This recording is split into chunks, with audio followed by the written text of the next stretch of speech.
안녕하세요 여러분, 성춘부원입니다. 오늘은 발목에 대해서 알아보도록 하겠습니다. 발목 염좌라 그러죠. 다른 말로는 발목 인대 파열. 그 중에서도 오늘은 크로닉 앵클 스프레인이라고 하는 만성 발목 인대 파열에 대해서 알아보도록 하겠습니다. 먼저 발목 염좌 같은 경우는 급성기는 넘어가고요. 대부분의 발목 염좌 같은 경우에는 원칙적 치료를 잘 하는 경우에는 잘 치유가 되는 편입니다. 원칙적 치료라고 하면은 초반에 다쳤을 때 방깁스라든지 보조기를 잘 해줬을 때를 이야기하는 거죠. 그리고 너무 발목이 부었을 때는 목발까지 잘 해주고 했을 때를 이야기하는 거죠. 하지만 일정 기간 이후에도 불안정성이라든지 그리고 잔전 통증, 부종이 남아있는 경우가 있다고 합니다.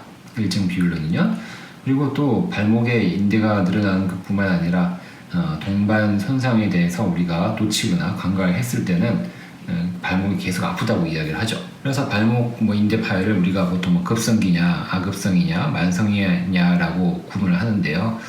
급성은 누가 알다시피 초반에 다치는 거죠. 2주에서 한 달 사이를 이야기를 하죠.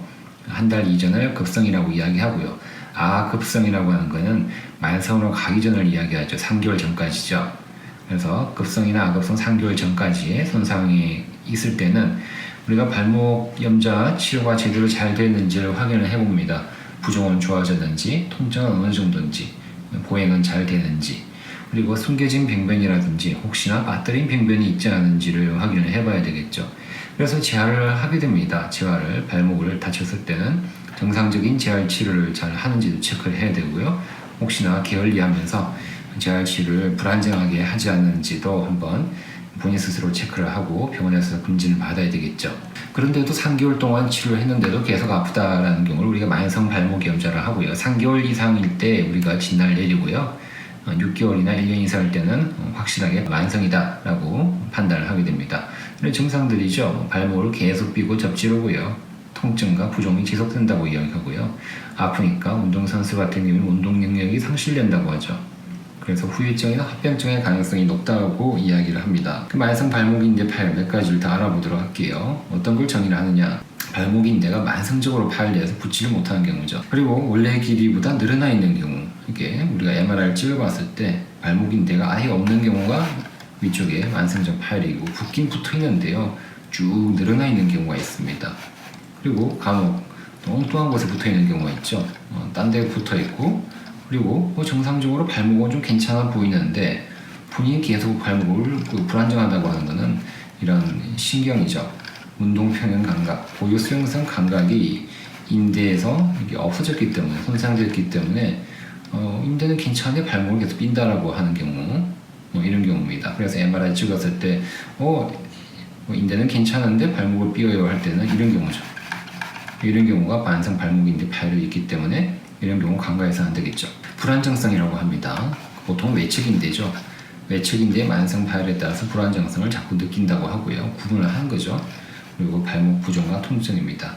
그래서 충돌 정운이라고 하죠. 발목을 계속 삐게 되니까 자꾸 뼈끼리 부딪히는 거죠. 요물끼리 부딪혀서 발목 불안정성 지속적으로 충돌 정운이 생기는데요.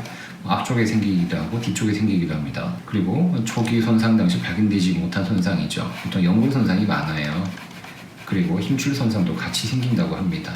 특히 비골건 내지는 정경골건, 후경골건의 힘줄 손상을 같이 잘 체크를 해봐야 되겠습니다. 그래서 발목인대 파열을 우리가 진단하는 건요, 만성으로 기계적 원인과 기능적 원인으로 나눠지는데요. 기계적으로는 순전하게 발목을 안쪽으로 트는 거, 그게 내반 손상이라고 그러죠.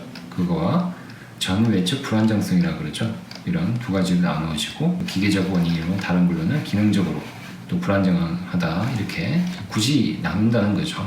큰 의미가 있지는 않겠죠. 증상이죠. 보행 시 빠진다고 이야기합니다.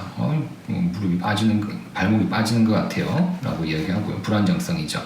그리고 스스로 특히 한 발로 축을 잡고 회전해 보라고 할 때 불안정을 느끼는 거죠.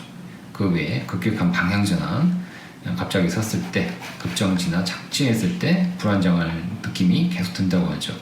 이런 걸 해야 이렇게 다른 축구라든지 농구, 다른 풋살, 배구 등등의 달리기까지 할 수 있겠죠. 그래서 보행 시 빠지는 증상은 운동하지는 않는데도 이렇다는 것은 꽤 발목인대 파열이 심하다고 보셔야 되겠죠. 진단을 하게 됩니다. 뭐 엑스레이를 찍죠. 그래서 발목을 안쪽으로 꺾어서 내반 스트레스 검사를 하게 됩니다. 그리고 전방 전이 검사를 하죠. 발목을 약간 10도 정도 숙여서 당겨보는 거죠. 그래서 그냥 임상적으로 외래에서 당겨봐도 알 수 있고요. 기계를 사용해서 당겨서 할 수도 있습니다. 가장 중요한 건 MRI가 되겠죠. MRI를 찍어서 정거비인대 확인을 해야 되겠죠. 정거비인대가 가장 많이 다치는 데죠. 그 다음에 종비인대, 경비인대, 정경비인대, 그리고 추가적으로 연골 손상까지 확인을 하게 됩니다. 치료입니다. 치료는 비수술 치료가 먼저 하게 되죠. 에어캐스트, 보조기등 등으로 먼저 발목을 잡아주는 거죠. 그리고 그 외에 재활 치료를 하기도 합니다. 3개월 정도 한다고 하는데요. 3개월 정도. 그 중에서 가장 중요한 비골근 강화 운동입니다. 비골근은 외측 그 복숭아뼈 뒤에 있는 힘줄인데요. 비골근은 정거비인대와 경비인대가 이루는 각 중간에 있는 힘의 벡터를 가지고 있기 때문에요. 발목 임자 후에 근육 강화 매우 중요한 역할을 하기 때문에 비골근의 강화를 열심히 해줘야 되겠습니다. 그 외에 뭐 물리치료 그리고 재활을 하면서 운동 평형 감각 운동을 만들어야 되겠죠. 대표적으로 뭐 동그랗게 생긴 거 있죠. 보스. 그 위에 올라가서 발목을 이리저리 흔들어서 인대에 있는 신경을 깨우는 거죠. 뭐 수술적 치료를 하게 됩니다. 결국은 보존적 치료를 했는데도 3개월 이상 6개월까지 했는데도 실패했을 때는 수술을 할 수밖에 없죠. 발목 인대에 봉합을 합니다. 단순 봉합도 있고 변형된 프로스트롬.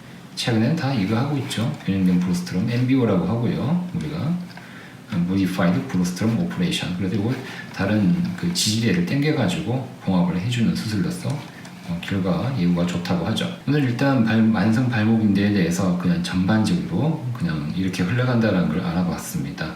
다음에는 좀 더 자세하게 세부적으로 조금씩 알아보도록 하겠습니다. 오늘도 경청해 주셔서 감사합니다.